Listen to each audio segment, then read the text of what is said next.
حضرت سیدنا عیسیٰ علیہ السلام کہیں جا رہے تھے تو آپ کا گزر ایک قبرستان سے ہوا۔ آپ نے دیکھا کہ ایک قبر والے کو عذاب دیا جا رہا ہے، فرشتے اس کو عذاب دے رہے ہیں، بیچارہ تڑپ رہا ہے، عذاب میں مبتلا ہے، اس کی قبر میں آگ بھڑکائی جا رہی ہے۔ اللہ کے نبی یہ دیکھتے ہوئے آگے چلے گئے، کام کر کے جب واپس پلٹے اسی قبرستان سے آپ کا پھر گزر ہوا تو آپ نے دیکھا، دیکھ کر حیران رہ گئے کہ جس قبر میں آگ بھڑکائی جا رہی تھی اب اس قبر میں گلاب کے پھول اگے ہوئے ہیں، اس قبر میں نور ہی نور ہے۔ اللہ اکبر، پھول اگے ہوئے ہیں جن کی خوشبو سے قبر میں عطر پھیلا ہوا ہے، اجالا ہی اجالا ہے، روشنی ہی روشنی ہے۔ اللہ کے نبی حضرت سیدنا عیسیٰ علیہ السلام دیکھ کر حیران رہ گئے، آپ نے دونوں ہاتھ اٹھائے، عرض کی یا باری تعالیٰ، ابھی گیا ہوں، یہاں سے گزرا ہوں، میں نے دیکھا ہے قبر والے کو عذاب دیا جا رہا ہے، قبر والا عذاب میں تڑپ رہا تھا۔ تھوڑی دیر کے بعد جب میں واپس پلٹا تو کیا دیکھا کہ وہی قبر والا جنت میں ٹہل رہا ہے۔ غیب سے آواز آئی، میرے اللہ نے فرمایا عیسیٰ، بات اصل میں یہ ہے کہ یہ بندہ گنہگار تھا، بدکار تھا، جب سے یہ مرا ہے عذاب میں مبتلا ہے، جب سے یہ مرا ہے عذاب میں مبتلا ہے، لیکن اس نے اپنی بیوی حاملہ چھوڑی ہوئی تھی پیچھے، اس کی بیوی کا ایک بچہ پیدا ہوا۔ اللہ اکبر، بچہ تھوڑا بڑا ہوا تو بیوی نے بچے کو مسجد میں بھیج دیا۔ آج حافظ صاحب نے بچے کو بسم اللہ الرحمن الرحیم پڑھائی ہے۔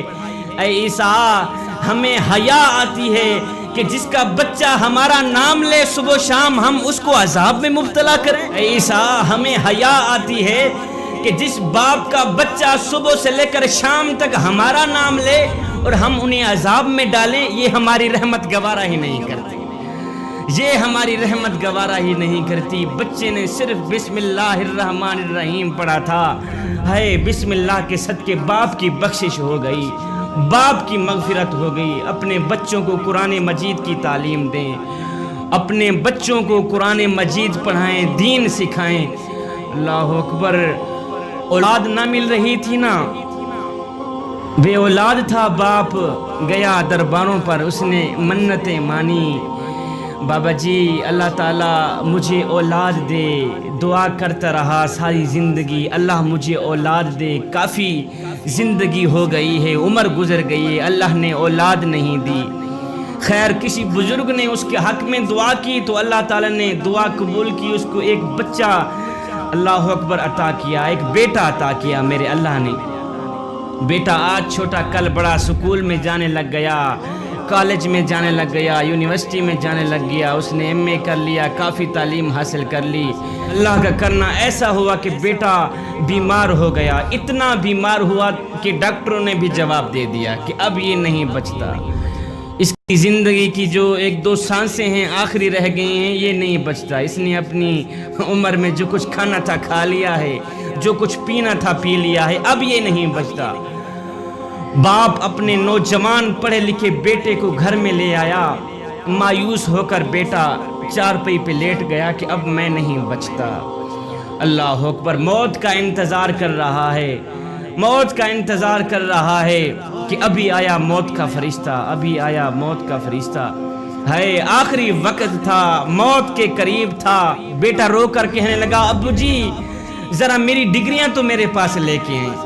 باپ بھاگ کر گیا، جتنی بھی ڈگریاں تھی ساری کی ساری لے کے آیا، اس نے بیٹے کے ہاتھوں میں ڈگریاں پکڑا دی تو بیٹا حسرت بھری نگاہوں سے کبھی ڈگریوں کو دیکھتا ہے، کبھی باپ کے چہرے کو دیکھتا ہے، کبھی ڈگریوں کو دیکھتا ہے، کبھی باپ کے چہرے کو دیکھتا ہے۔ باپ بول ہی پڑا بیٹے کبھی ڈگریوں کو دیکھتا ہے، کبھی میرے چہرے کو دیکھتا ہے، بتا تو صحیح وجہ کیا ہے؟ بیٹا رو کر کہنے لگا ابو جی تو نے مجھے سکول تو پڑھایا، تو نے مجھے کالج تو پڑھایا، تو نے مجھے یونیورسٹیوں میں انگلش تو پڑھائی، کاش کہ تو مجھے قرآن بھی پڑھا دیتا، آج میری دنیا بھی سنور جاتی، میری آخرت بھی سنور جاتی۔ آج آخری وقت تھا، قبر میں قرآن ہی کام آتا۔ بھائیو قبر میں قرآن ہی کام آئے گا، اپنے بچوں کو قرآن مجید کی تعلیم دیں۔ میرے کریم رحیم رحمت للعالمین سن نبی فرماتے ہیں راتوں کی تنہائیوں میں اٹھ اٹھ کے قرآن پڑھا کرو. ہائے قرآن پڑھتے وقت رویا کرو, اپنی آنکھوں سے آنسو بہایا کرو, رویا کرو. رونا نہ بھی آئے تو رونے کی کوشش کیا کرو. حضرت داتا علی حجویری سے پوچھا گیا, حضرت اگر رونے کی کوشش کریں پھر بھی رونا نہ آئے تو کیا کریں؟ آپ نے فرمایا پھر اپنے مقدر پہ رویا کرو. اتنے سنگ دل ہو گئے ہو کہ آنکھیں آنسو بہانا بھی چھوڑ گئی.